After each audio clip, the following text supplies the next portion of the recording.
Il peut arriver qu'un méchant coup de vent arrache votre antenne VHF. C'est embêtant. La VHF est un élément de sécurité indispensable et aussi un moyen de communication avec d'autres bateaux et avec les ports. Dans ce cas, vous allez tenter de trouver du remplacement lors de vos escales dans l'une ou l'autre île de l'Atlantique ou du Pacifique. Mais ils n'ont pas toujours les antennes qui conviennent.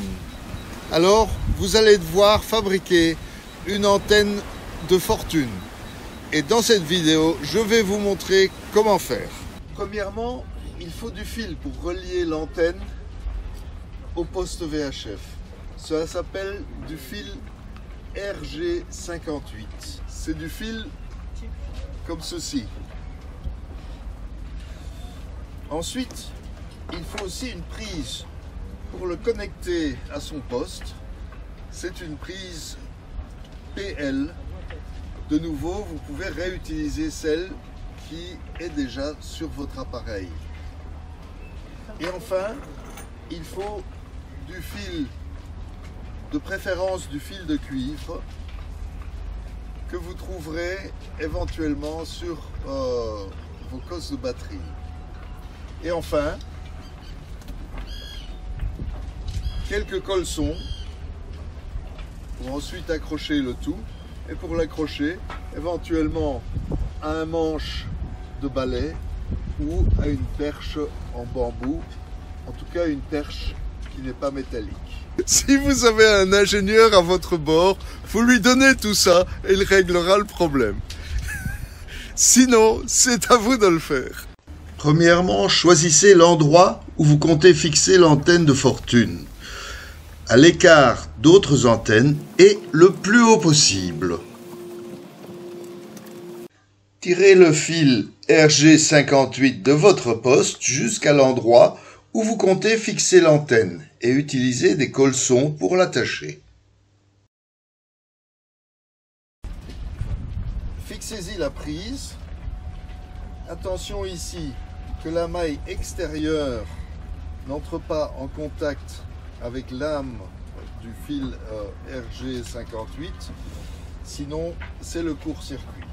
C'est délicat et peut provoquer la crise de nerfs. Alors, coupez votre fil de cuivre, dont la longueur sera expliquée plus loin, en deux et soudez l'âme à une moitié du fil et ce qui l'entoure à l'autre moitié de ce fil, à l'enveloppe en treillis. Isolez bien le tout. Fixez le tout proprement avec des colsons sur votre manche de balai ou sur votre bambou. Isolez bien le point de soudure et vous avez une antenne. Félicitations! Vous avez donc une antenne VHF de fortune et qui fonctionne très bien.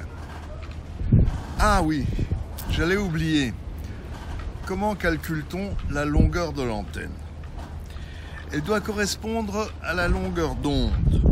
Prenons celle du canal 16 qui est le plus important.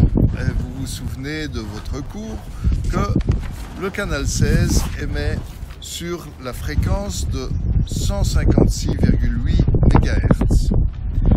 Pour obtenir la longueur en mètres, nous allons diviser la vitesse de la lumière, soit 300 000 km par seconde, à laquelle nous appliquerons encore un coefficient modérateur de 0,96 pour ensuite faire sauter encore 3 zéros, donc on n'a plus que 300 multiplié par 0,96 et nous allons diviser cela par notre longueur d'onde 156,8 MHz et cela nous donne une longueur en mètres de 1,837 que nous divisons par 4 pour des raisons bien particulières mais que nous n'allons pas détailler ici.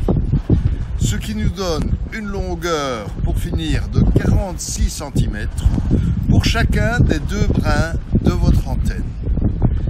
Ce sont ces brins qui seront au sommet de l'antenne, l'un au-dessus de l'autre, et qui permettront donc de faire fonctionner votre VHF sur une perche en bambou ou autre chose. Quod erat demonstrandum.